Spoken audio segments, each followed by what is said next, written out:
Welcome, everybody, to Spirituality Adventures. This is a place where we look at spirituality from a non-judgmental framework. We are exploring spirituality in all kinds of ways. In this new year, 2021, we're talking about health and spirituality, and we are fortunate to have with us today a best-selling author. Her name is Faith Harper, Dr. Faith Harper. And she has written a series of books with the F-bomb in the title. So for those of you who are moms out there and your kids are listening to my podcast right now, I just want to warn you that she has written a series of books, Un-F Your Adulting, Un-F Your Intimacy, Un-F Your Brain. The one that I read was Un-F Your Brain because I felt like that was perfect for all that I've been through. As you guys have heard my story and what I've come through, and my video producer, Matt Cox, had read the book. He introduced me to it, and I loved it. And Faith agreed to do an interview with us. So thank you so much, Faith. Why don't you take a minute and just introduce yourself real quickly to our audience, kind of give us your background and where you're from. Are you in San Antonio, Texas right now? I am in San Antonio, Texas, and that's usually, maybe that's underselling, but I always say I'm just, a private practice practitioner in San Antonio who happens to have done a lot of other interesting things. So my PhD is one that incorporates a lot of research and teaching. So writing was a very natural extension of that, of being able to communicate ideas and make things that seem very complex on the surface as simple as they actually are. So you mentioned that you had read the Brain book, and that was my first book, and it continues to be a bestseller, much to everybody's shock. It's one of those books that sells more every month than it has the month before, even though it's been out for 4 years, and have written other books in the series since then. And I've done a TEDx talk, and I've done a few other things, but I'm really, when it comes down to it, just somebody that really likes being in private practice and doing trauma work and drinking coffee and eating tacos. My kids are grown, so it's just me and my husband and the cats at this point. And, life is pretty chill, so I can do a lot of writing. Well, that's awesome. I am loving reading your book. I noticed that you had quoted one of my favorite authors was C.S. Lewis in your Un-F Your Brain book. And so that was interesting. And then you also had in your bibliography Gary Chapman, The 5 Love Languages. Oh, yeah. And so I've always been a fan of his work as well. But tell us a little bit about your faith background, since we're going to be talking about mental health. I really want to dive into trauma and some of the stuff that's in your Brain book. But I wanted to hear a little bit about your background as far as faith goes. So I grew up, I'm biracial. My mom is Irish, second-gen American Irish, so very Irish, and grew up very Roman Catholic. Priest does not face you, while doing the liturgy, kind of Catholic. My dad, who is Choctaw, grew up Church of Christ, which seems to be sort of at odds with each other, but there we go. And my dad discovered Catholicism when he met my mom, and I grew up very progressive Catholic. And he actually became a Roman Catholic deacon and is an ecumenical Catholic priest. So super progressive, marching in pride parades, but also grew up kind of gnawing on the catechesis as, my teething ring.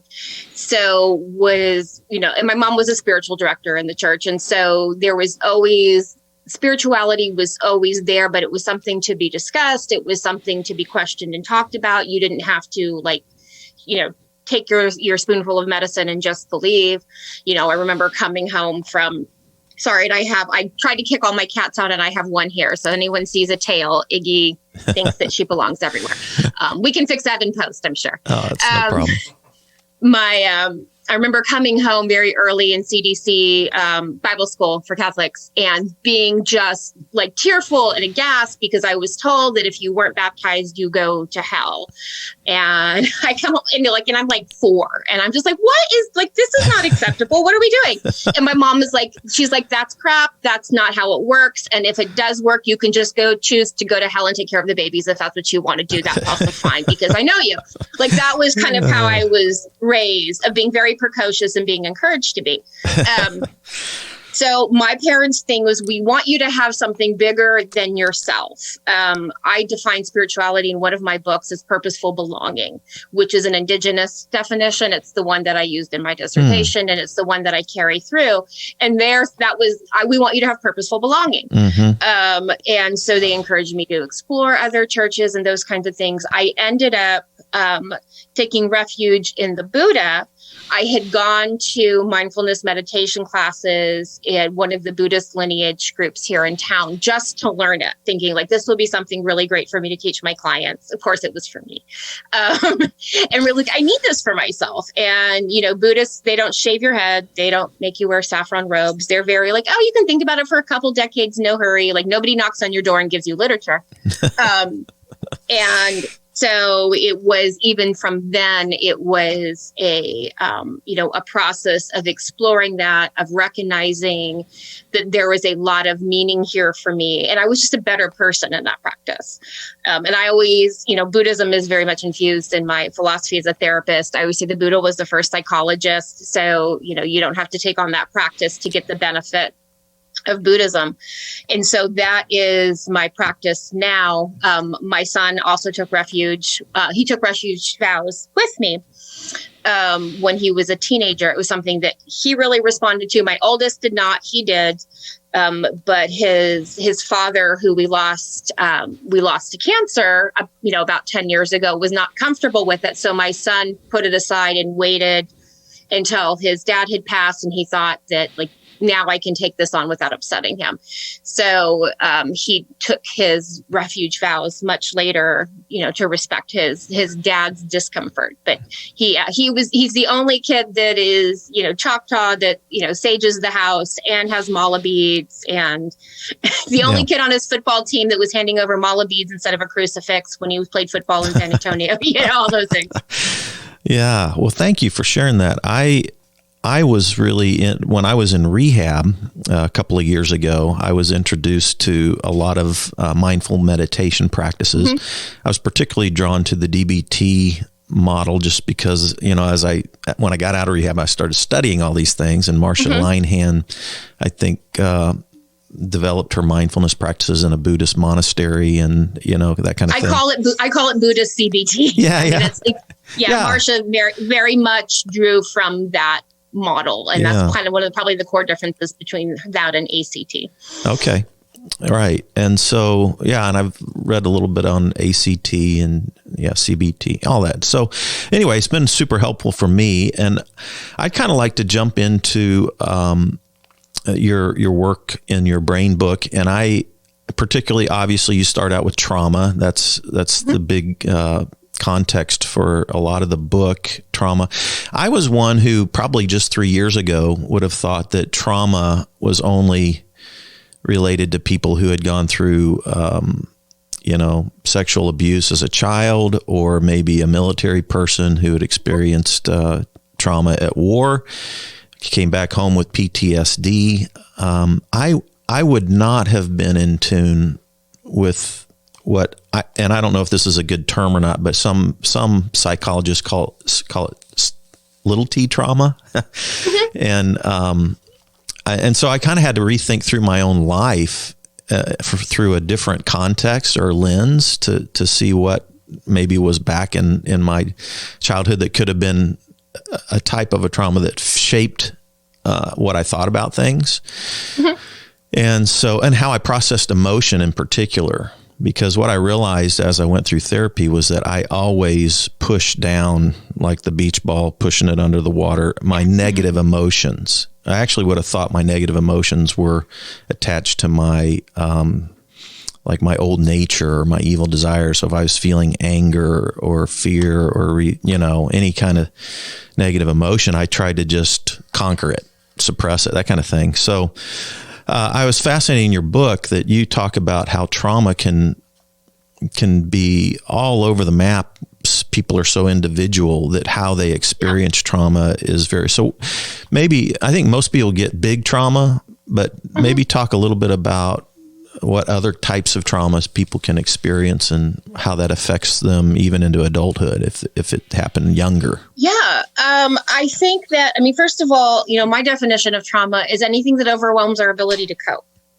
And the body's job is to stay alive. And so it's going to pay attention to things, and it's going to sort of err on the side of caution of keeping us alive and keeping us safe. So if we hit something that overwhelms our ability to cope and we don't have that time to process it and heal it and store it in this way of survivorship, then it stays. And that's when, like, PTSD is, a nervous system injury, that our body is sort of jangly all the time and super aware of, like, this bad thing happened and I need to not have it happen again.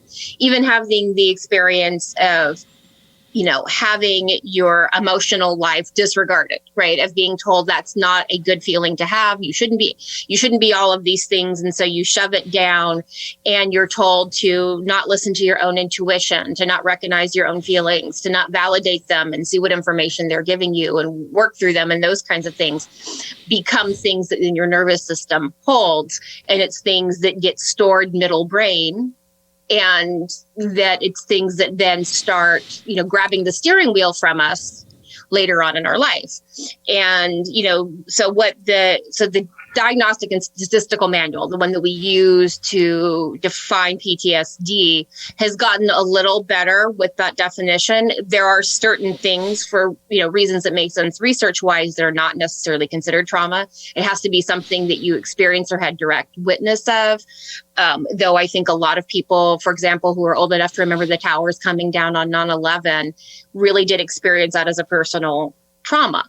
I think even the events that happened on January 6th, people are going to recognize an experience of that as a personal trauma, of this sort of anything that feels like a destabilization of the government, even though we weren't direct witness.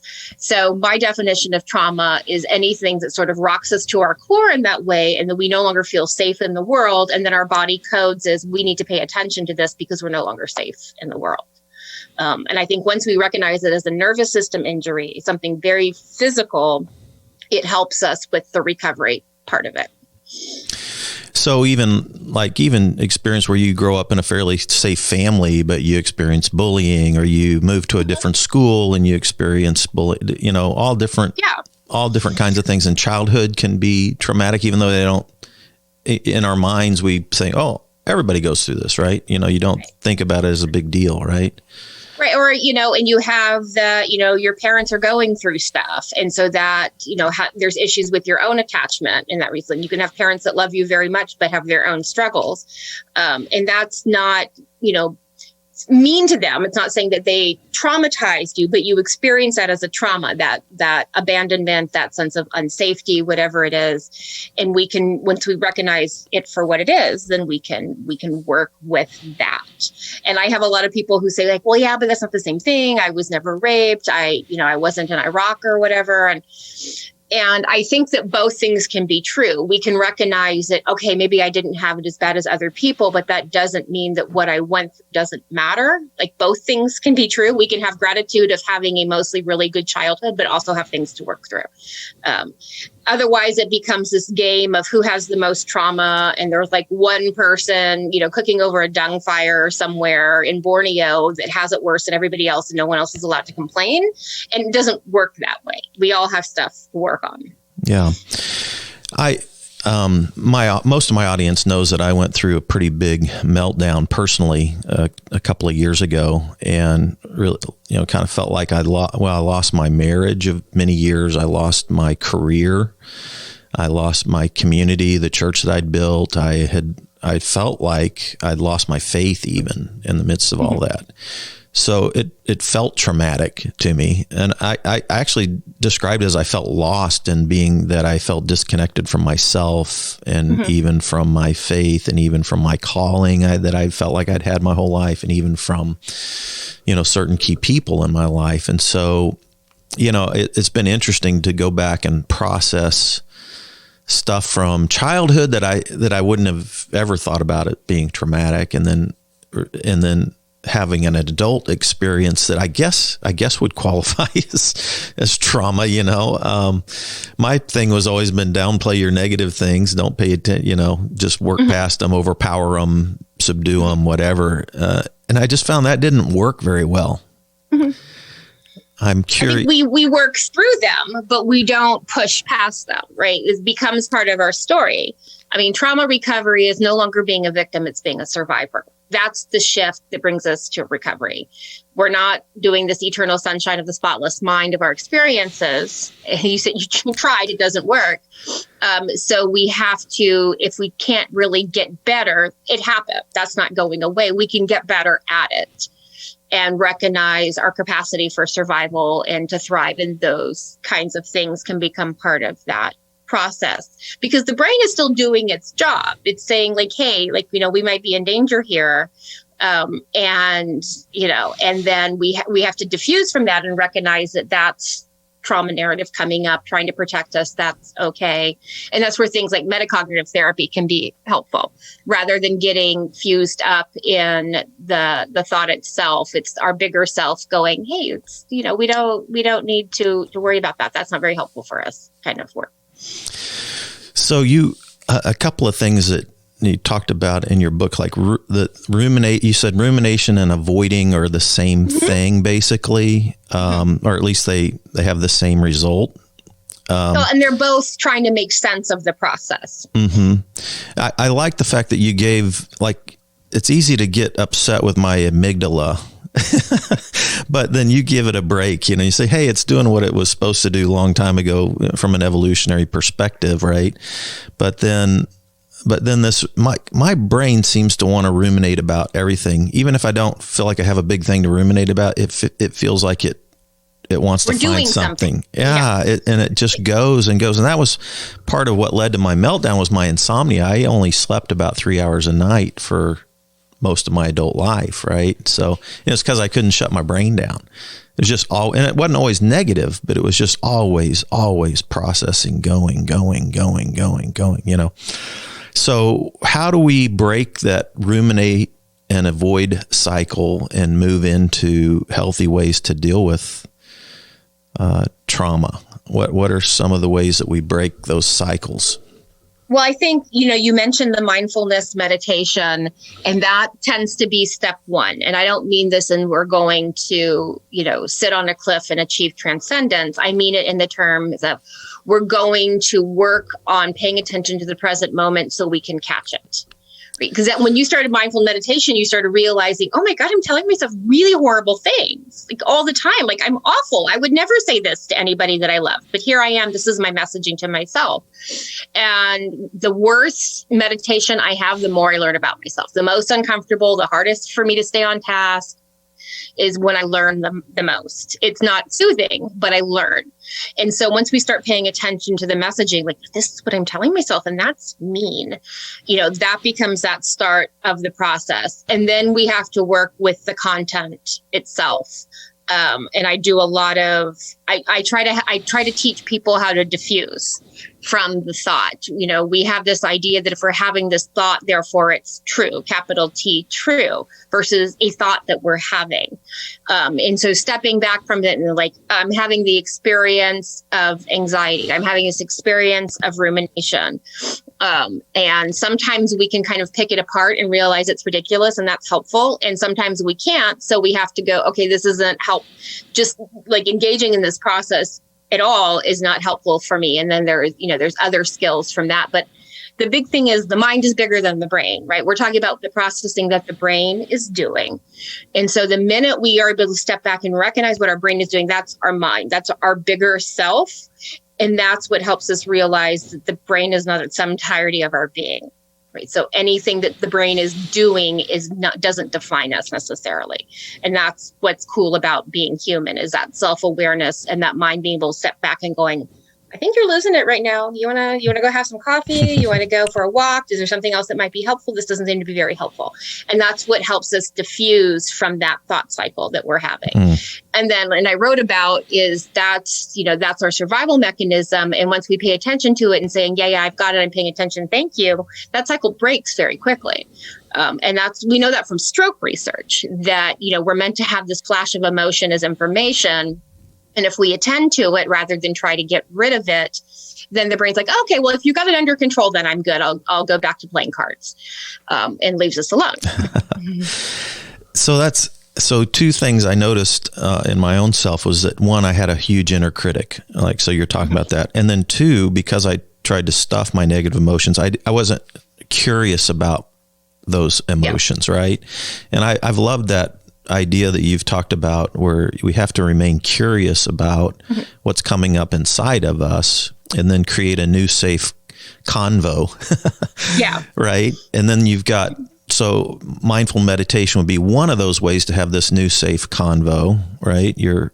And you've listed out all kinds of things that can help with that.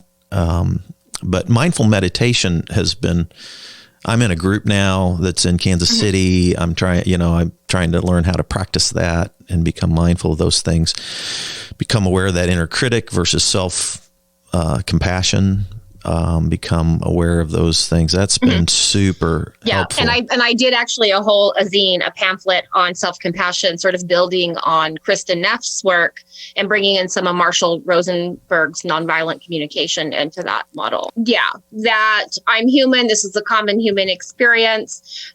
So we're really connecting back to humanity when we do that. And I love Kristen Neff's work. She's up the road from me at UT.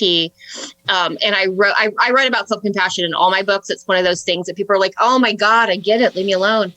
But that's been so helpful to me. And I sort of infuse Kristen Neff's work with a lot of Marshall Rosenberg, the nonviolent communication expert, because he talks about self-empathy, about like what's important, like what's my need, here and this, and connecting into that is the next part of mindfulness. And so I've written about that. And I've had people like once they were doing that work, when they got that they really deserve self-compassion, like you're ready to graduate. You don't need anything else from me. We're good.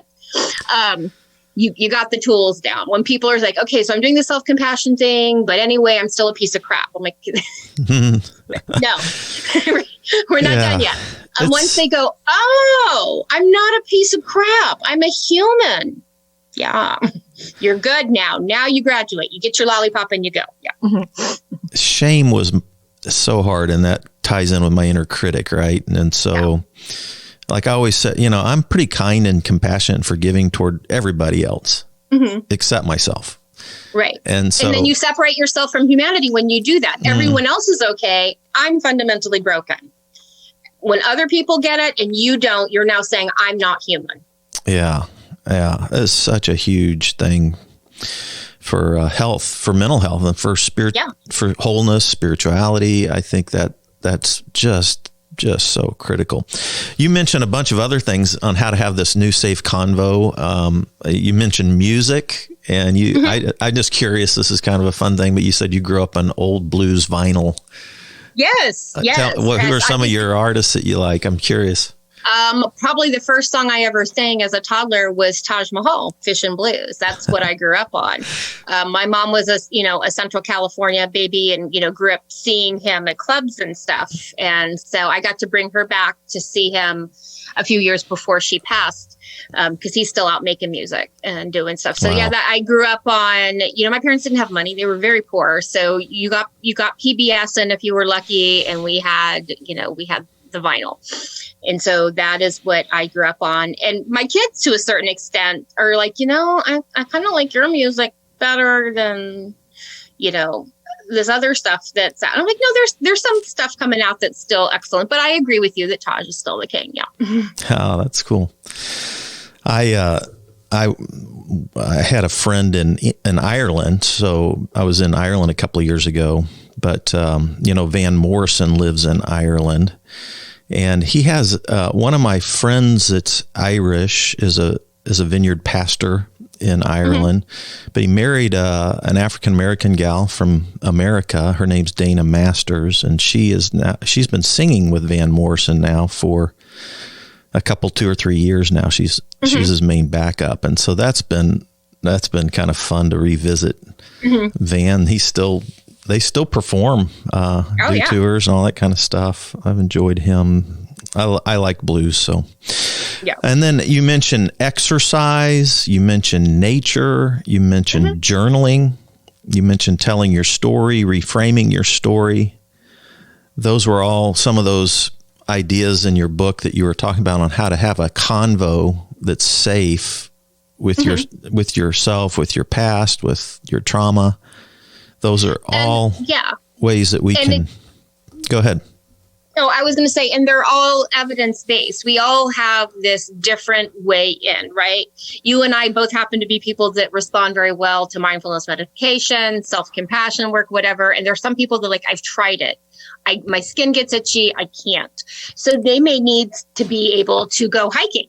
They may need to be able to turn on music and or whatever. And so all of these things are there because there's no one way in. In fact, I get very cranky at therapists who say, this is the technique. It works for everybody. It works quickly. Like you're telling people then if they don't do it right, that they failed, versus saying there's tons of ways of doing it. We'll figure it out. If I don't know how to do it, I'll find you somebody who does, but you're not the failure. The technique is.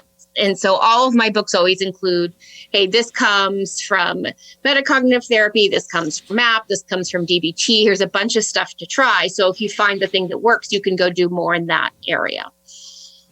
That's excellent. So it's interesting. Mindfulness has been good for me. Music. So I'm a big endurance athlete and cycling, but I don't like to be indoors on a trainer. So even in Kansas City, I'm out riding when it's freezing. I'm out riding on frozen trails. I'm out, and I love nature. So I love to hike, backpack, rock climb, do all these nature things. And I just found, I found that that's where I find, it helps me it calms that inner voice that's ruminating and running and everything. And I was even reading, I'm curious, what is it called? This EMDR, is this? Yeah. And so EMDR, I'm not trained in. I'm trained in a version of it called brain spotting. I tend to do a lot of somatics. Brain spotting was created by an individual who was a master EMDR practitioner and started training with Peter Levine and learning more about somatic experience, incorporated the two. And I like it because it brings that somatic component back in. I'm very big on this is nervous system, this is the body, this is mind-body connection. And it, for me, has better tool. I've had people tell me either EMDR was amazing or it was horrible and it re-traumatized them. There doesn't seem to be a lot of in between. And so I'm like, well, could we correct and maybe not have this percentage of the population having a bad experience? And David Grand's brain spotting seems to do that. There's a lot of regrounding skills. I'm a big believer in not having people leave my office with their entrails hanging out. So David, you owe me now a couple K because I just pimped brain spotting. But so I use that idea that there is that eye movement element where we're connecting to this memory and then working through it somatically and he kind of stumbled upon it. He was in New York after 9/11 and worked with over 100 people who experienced the same trauma. What a really interesting, unfortunately, nested case study. And so he saw all these different experiences of the same trauma in these different ways. And he sort of bumped into this way of doing it.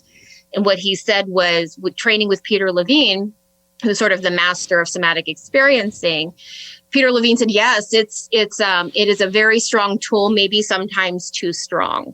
And so that's where brain spotting came to be. And it's kind of becoming hip now. There was just an article about it in Yoga Journal. And I'm like, well, that works well for me since I'm the only practitioner in town at the moment. So I like that it incorporates systematics, which I believe very strongly in, plus the really good science of EMDR. So I can't speak to EMDR in specifics because I haven't trained in that. And I know people that do, and they're wonderful. And I refer to it if that's what people really want to do. I feel more comfortable with that sort of offshoot approach. Interesting. If you don't believe in it, it's not going to work. That's, my thing. What we know about any kind of therapy is the therapist and the client both have to believe, like, this is how problems are created and this is how we fix them, and we're in this together. Otherwise, it doesn't work. I interviewed a gal here in town that's sort of the DBT specialist, but she's also worked with EMDR, and her experience was that if the traumas are early childhood, like before a certain age, like 8 or 9, that the EMDR can actually re-traumatize, but then for older adults, it's actually proven pretty successful. I was curious, if you go out and walks on nature, if you're cycling in nature or walking in nature, and you're having, you know how your eyes are moving horizontally all the time when you're hiking through nature and stuff like that. I was curious if there's any kind of connection to that. I was just like, why is nature so, other than the spiritual component, the mystery of nature or whatever, but why is it so healing to me to just move through nature? I don't know. It's been interesting. I think part of it is that, the electromagnetic energy of the earth and the human body are slightly different. And when we have on shoes and we're on our concrete floors and all these things, we're disconnected from that, which is why even going outside barefoot for a few minutes can be very grounding. And that's sort of what we think, like things like Reiki, which actually have like a lot of evidence behind them. And I get people who send me hate mail like, that's stupid. And I'm like, well, then don't do it. But anything I suggest has evidence behind it. And like UC Davis actually has a lab for this. So like if it doesn't work for you, don't do it. That's fine. But that's what they were harnessing, is that something about Reiki was reconnecting us to that electromagnetic energy of the earth. And I think that's part of it. We're meant to be outside. We're supposed to be. And, we live in this, and I think that that wonder element of it is what Mary Catherine Bateson calls it. She just died like a week and a half ago, the daughter of Gregory Bateson and Margaret Mead. And she was also an ethnographer and a linguist. And she said, because people asked her, like her parents were atheists, she was not. And they said, so, what do you think about spirituality versus religion? And she's like, that's the wrong question. She said, you can do either by rote and it not have any meaning. Whether you pray or you have crystal, whatever it is, it can be something that's done by rote that really doesn't have meaning. And she said, it's engaging in the world with a sense of wonder, which you can do with religion, you can do with spirituality, you can do as a secular humanist. That's what connects us to that bigger. That's that purposeful belonging, is that sense of wonder. And it's really hard to be out in nature and not experience the wonderment of the world. I love that. I just wrote a blog a couple of weeks ago on childlike wonder. Yes. So I love that. If you listen to Krista Tippett's podcast, she replayed that interview fairly recently, about a week before Mary Catherine Bateson passed. So it's fairly recently in her On Being archives, and it was really beautiful to hear this woman who had this wealth, decades of experience, speaking of it that way. That's good. I like that.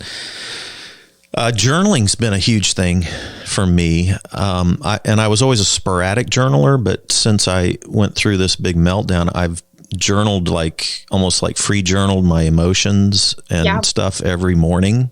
That's a part of and then I do some meditation and then reading and all that. But it's been interesting to me to something about, and I do it with an old pen and ink, like I have an ink pen and paper. And there's been something super therapeutic about writing out with pen and ink onto paper my emotions, what's going through. It's so curious about the brain science behind journaling, because that's one of the things you mentioned. Yeah, and we know that like handwriting. And I tell people, like, if you're just going to do it on your phone, that's fine. Do it versus, always better than don't do it. Do a voice memo if you need to. But we can actually do it on paper with pens, and we're middle-aged, so we're used to that. That activates and completes a different neurocircuit in the brain. Like, we do get a different experience from doing it that way. And I did like a workbook journaling for people who hate journaling. And I wrote and I'm one of those people that I don't like it, but it's good for me. So I understand whether people are like, but no. And I have people that will do journaling And then they bring it into therapy and they read it out loud to me. And then they kind of go, oh my God, like I said that, I believe that. Like sometimes even the writing, it helps them connect back to it. And then like the reading it out loud with somebody can be another step. So there's a lot of things you can do. I love writing the mind alive, the proprioceptive writing, which is getting into the somatic body again. Because one of the questions that it prompts you to do is you're writing something and you're like, and I was really pissed off about, and you're like, what do I mean by? And so you're even challenging your own understanding of language, and linguistically, I'm using this word and I mean this thing. And so it's helping you unpack and sort of excavate deeper by, and even paying attention to, this is something that I noticed, but I didn't write about it, but I'm going to, kind of put a post-it on that and maybe write about it later. And so I've had several clients use that technique to do their trauma narrative work. And reframing. How do we reframe stories so that they're, because I want to get into, you mentioned at the end of your book how to be present for people and how to be healing versus say BS stuff to people, and in the religious community, we've learned a lot of BS phrases that we say to people. Right. And I spiritual bypassing. Yeah. Yeah. So, but I'm curious about, reframing your story. What are the key things to reframing a story that can be healing? Yeah. I mean, a lot of that gets back into recognizing our story as one of survivorship, that I was a victim at this time and now I'm a survivor of. But there's that diffusing element. And again, being raised to question everything from the minute I could talk, I was the person in my very first semester of graduate school arguing about cognitive behavioral therapy. And my professor was like, okay, fine, you don't have to use it. Because my problem was, but what if life sucks? You're saying like, everything that's going on, all of your problems are a product of your thoughts, and you're having these thoughts that, I'm like, yeah, but I was working on a sort of community treatment team. I worked with people that their lives suck. They're not wrong. And that's mean. Like, don't tell people that if they need to just think their way through things. That's unkind. It's unfair. It's setting people up for failure. And I was literally the only person in the history of the program that was told, okay, fine, you can have an eclectic approach. You don't have to be CBT because you're making us tired. It's all my mom's fault. She told me to question everything. But of recognizing that it may be true, but is it possible to reframe it in a way that is more helpful to where I'm trying to go now? This is something that happened to me that was awful, but I survived. Working with teens who were in the child serving system, for example, would say, like my mom doesn't love me enough to get off drugs. And so here I am, continue to be in foster care. And there was truth to that, right? But it wasn't a helpful way of saying it. Your mom is really struggling with this. And this is not a thought that she has won at this point. Doesn't mean that she doesn't love you. This is just where she is, and that's not about her love for you or your worthiness of being loved. Drugs are a demon. And, hopefully she will be able to overcome this, and you will be able to have that relationship. And all you can do right now is, take care of you and recognize your worth and your value, and those kinds of things. Mm-hmm. And that's the reframing of the story. Is this is a horrible situation. I'm going to do the best I can with it is appropriate. I don't like the spiritual bypassing. This is a lesson. Well, that's presuming that God is really mean. And I don't think God is mean. Just handing out these horrible lessons all the time. Things happen because they do. And the grace is, or the lesson is not in the thing that happened. It's in our response to it. That's where the spirituality is. That's where the grace is. That's where the healing is horrible things happen because they do. And how we respond to it is what helps us get through it. It's what helps us deepen our own faith experience or our own sense of wonder or whatever it is. Mm-hmm. Well, it's in my adult case that I just went through, I made some bad decisions. Mm-hmm. And so that created some of the mess of my life is my own bad decisions, right? Mm-hmm.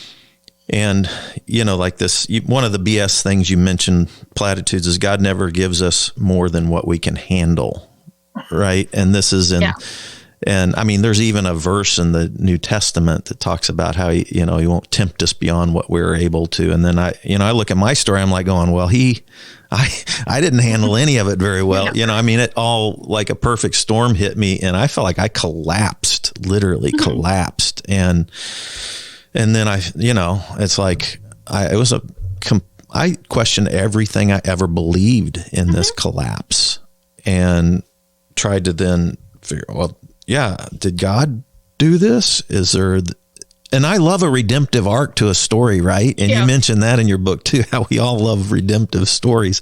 And I kind of hope, like, God, I hope God something can do something with this story right now. But we yearn for that. And how do we accept it, radically accept even negative things, and then rebuild hope for the future?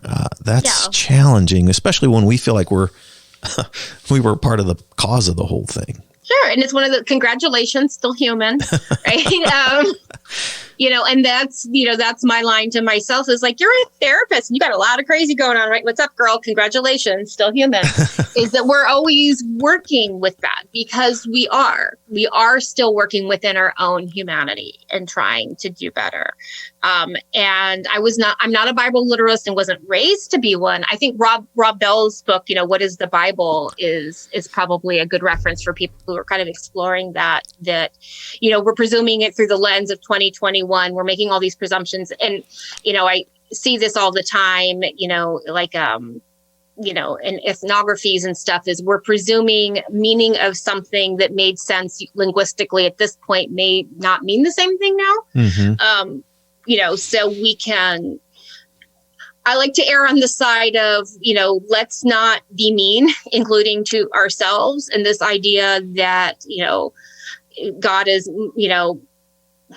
handing out, spankings is not particularly helpful to anyone leading a better life.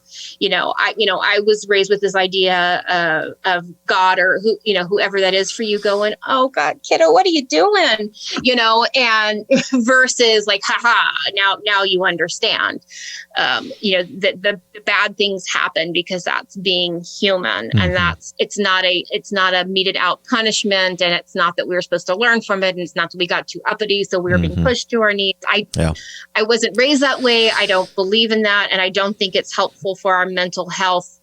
And that's what the spiritual bypassing is, right? Of like, oh, well, that's just, we never do the deeper work if we go, oh, well, that's just how it's meant to be. And so we're not doing any deeper work of like, what got me there? Was it meant to be? Like, this was just the preordained, this is the crap that I had to go through in order to share my story with others. Or we could do the deeper work of being a human is really hard, and I'm frail, and these are the things that hurt me that I have to pay attention to be a better person. And bad things happen because they do. And that's the deeper work. Is it Masters wrote Spiritual Bypassing? I don't. And then there's another term for it, avoidance and holy drag. I love that term as well. Of like, we're avoiding that deeper work when we just say, oh, well, that was my lesson. Okay, well, did you learn it? And we never have that chance to do that deeper internal work if we say that, oh, well, that's just what God wanted me to do. I'm going to get a lot of hate mail after this. No, you're not. No, I think that's an important one, that we do the work that we need to do, that we dive into it. And, I think when we heal, that there can be good things that emerge out of it, and we can learn from it. And I certainly would, if I'm going to go through a horrible amount of pain, I'd rather learn from it than not. Right. So, time heals everything, another BS platitude that you hear that everywhere. Right. Yes. Yeah. Well, it's healed over the surface, but you still have that big festering wound under the skin. But we can call it healed since we don't see it on the surface anymore. Sure. Yeah. I found that people who just walked through everything with me and loved me and were present with me and weren't trying to preach at me, weren't trying to scold me, weren't trying to do, all the things, weren't trying to do the platitudes. Those were the most meaningful things for me. And that's always been my experience in those tough places, is that people are like, you want to go for a walk? Do you need anything? Okay, well, if you don't know, if you think of something, let me know, whatever it is. I just had someone yesterday ask me on Twitter, how do I support this person who I love that's going through this severe mental health crisis? And I'm like, I don't know. Did you ask them? Of just going, and also it's okay if they don't know and you can figure it out together. But rather than trying to fix, and one of the things I wrote about in the book is people trying to help me by doing things that made them feel better about what I was going through. And it was not about me. It was about their discomfort. And the more we can go, like, this is me wanting to do something that's about my own discomfort, rather something that's actually helpful for them. That's a good perspective shift. I told the story of the friend buying me a ham. I didn't want a ham. I really, really did not want a ham. And that was, she had lost her husband. And so her stuff was coming up. And so she wanted to check this box of, I did something for my friend. I didn't need a ham. So that's become a metaphor. Like, people are going to give you a lot of ham and they love you. But when it's your turn, please don't give anyone ham. Yeah.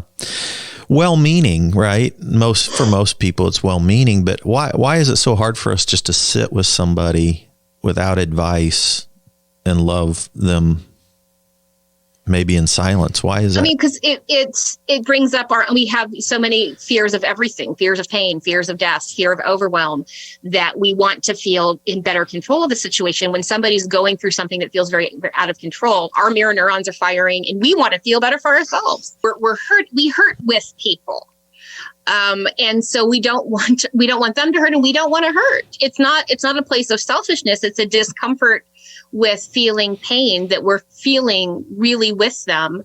And, as we learn more to sit with our own pain, we learn more to sit with others. I think that's huge. And then the phrase, I know how you feel. And I think if we just switch it up a little bit and saying, I have just enough idea of what you're going through, that my heart is really hurting for you. Well, I appreciated those. You end with this talk about grief, and you quote C.S. Lewis in that little chapter. No one ever told me that grief is so much like fear. That's a quote from C.S. Lewis's An Observance of Grief. Yeah. And I love that quote. Why is grief so much like fear? Because there's two fundamental human fears: the fear of abandonment and the fear of overwhelmment. And a grief experience, a losing of someone, hits both, right? And that's kind of getting a little Jungian. I always tell people that's probably about the only time I get Jungian, is those are the two things that we're most afraid of as human beings that are connected to other human beings: abandonment, overwhelmment. And that's exactly what's happening. So we're having to sit at the crossroads of our two primal fears. And grief is the process. And we don't have a cultural narrative about grief. We don't have a normalization of grief. We've sanitized it. Versus, recognizing that grief is this other expression of love. This is now a different love. Whether we lose a partner and we get divorced, whether we lose someone in death, what we lose a dear friend, our friendship outgrows, or whatever it is, that's the transformation of that experience of love. And we fear that change so much, and we fear that transition, and we don't recognize it. It's like, okay, well, they're gone. Versus this is a transformation of that experience. There's a really good book that came out after mine. Otherwise, I would have talked about it in that book. It's called "It's Okay That You're Not Okay." And it was written by a woman who lost her husband very suddenly and violently. And it's a phenomenal book, and it's very much about that experience. And if I ever update the Brain book, I will talk more about her book in it, because it's wonderful. You mentioned memorializing grief in some ways. What, as a healthy way to process grief? Or you had, I think it was one of your exercises in the back of the book.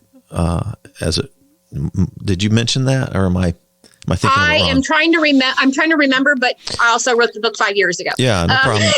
I can't remember what I wrote 2 weeks ago. So anyway. Yeah. I mean, they're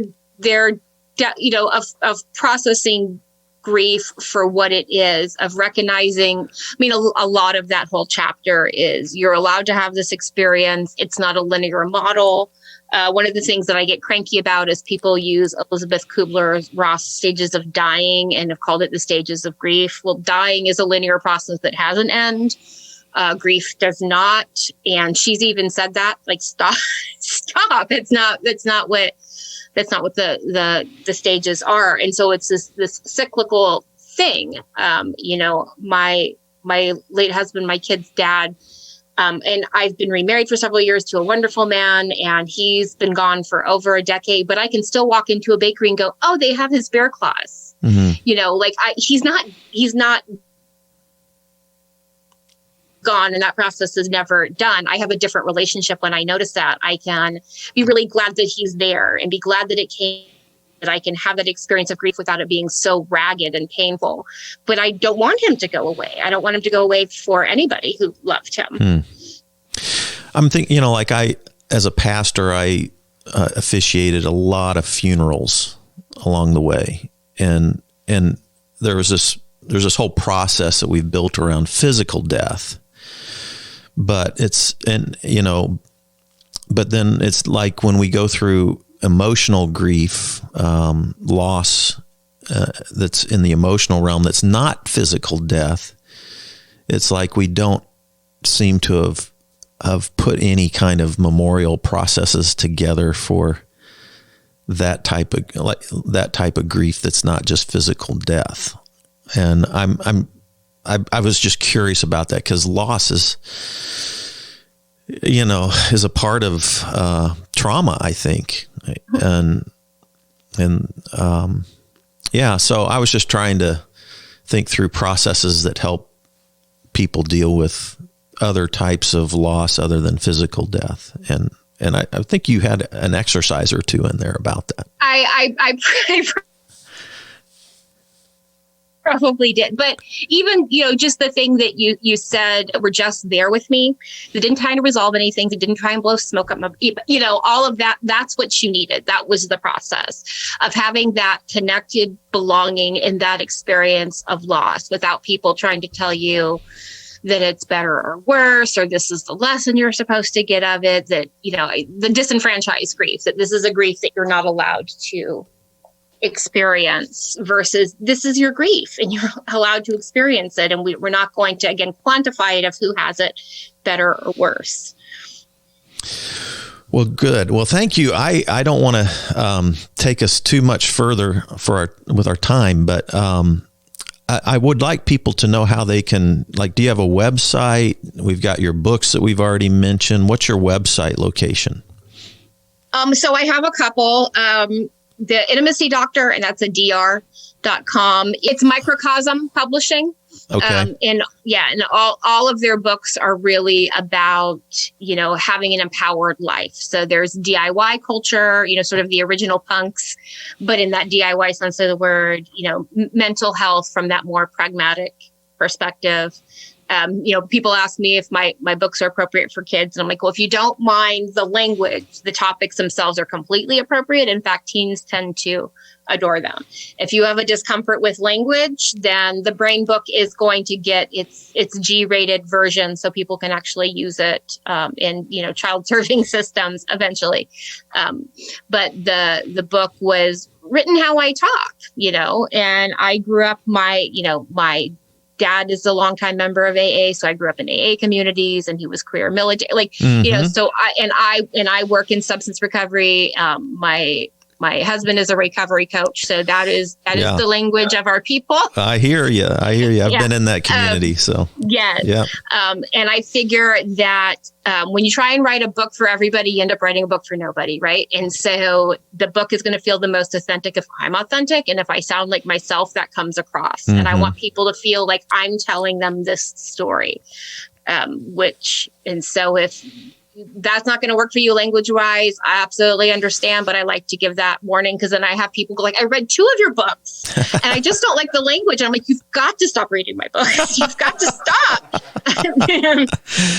I enjoyed it. Very, very fun for me to read, and enjoyed the content. And I loved your heart for people. I loved your heart for healing, and it comes through, that you have this passion for people. One thing I'd love to do in the future, one of these days, I want to do a whole series on just sexuality, mm-hmm. because I grew up with a lot in a religious-based system that had a lot of shame around sexuality. Yes. And so I kind of want to do that with a whole bunch of interviews and some good sex therapists and all that. And I listened to some of your comments on one of your on an interview you did with your work in sex therapy, and I found it fascinating. I didn't want to jump into that today. But if at some point in the future, if I could do that with you, it'd be really fun. And I'd love to. I think our audience would be fascinated with some of the research that you have behind your sex therapy work. Is fascinating. So yeah, and that's I love doing that, because it's reclaiming the narrative so we can do real healing. Because once we start like, oh, well, it's a sex addiction, we're bypassing again, right? We're not doing the real work of what the problem is, and what the actual data show. I always say, like, I'm very ideology neutral. I'm going to go with the data. If I hear that porn is really a problem, then that's what we're going with. So I like to be really grounded in the science. That's where my work comes from. I like that. Yeah. Even becoming a sexologist was about the trauma work. I was running trauma groups, and I was having people tell me, like, I don't know how to have sex sober. I've never done it.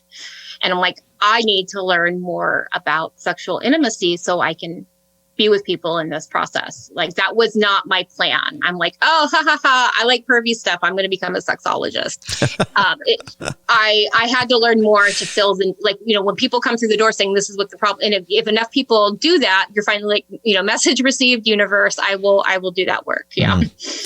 Well, that'll be a teaser for another one in the future. But I really appreciate you taking the time to meet with us, and I think our audience will really enjoy your books if they can get past the language. And that's awesome. I think to get a child's version out there, a G version, because I know parents and kids need to have some of these conversations as well, and in the family therapy end of things. So thank you so much.